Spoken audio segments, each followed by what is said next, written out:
I tell you, boy, they try to erase your history.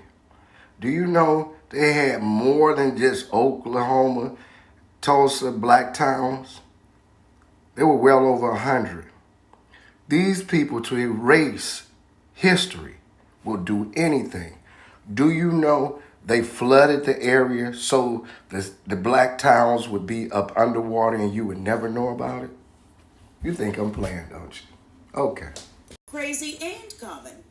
Ever heard of Collegia, Alabama?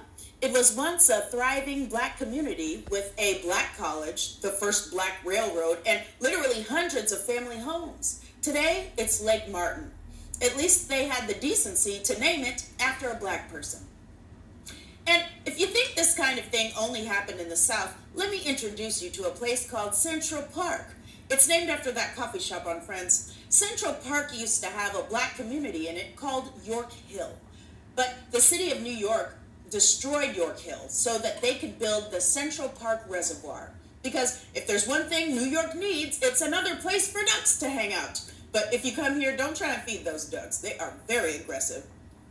Mess around and lose a finger. Now, when the residents of York Hill were kicked out of their homes, they fled to another black community nearby called Seneca Village. And then a few years later, New York destroyed Seneca Village too, so that they could build Central Park on top of it.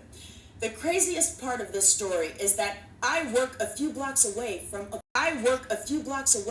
place where the government disappeared two black communities, and until recently, I didn't know about any of it. You know why? Because it worked.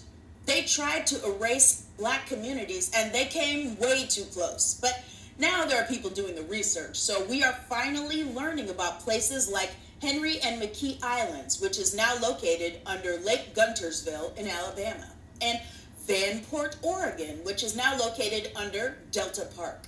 And all of these towns, which are currently literally underwater.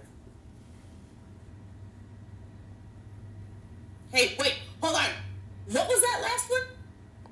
Old Neversink. That's a real place. Well, if we've learned one thing today, it's never assume something is unsinkable.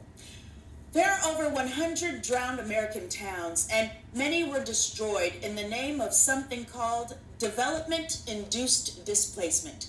That's when people have to leave their homes so the government can develop things like dams or parks or lakes.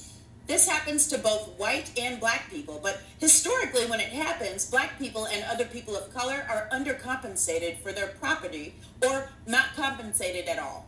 The theory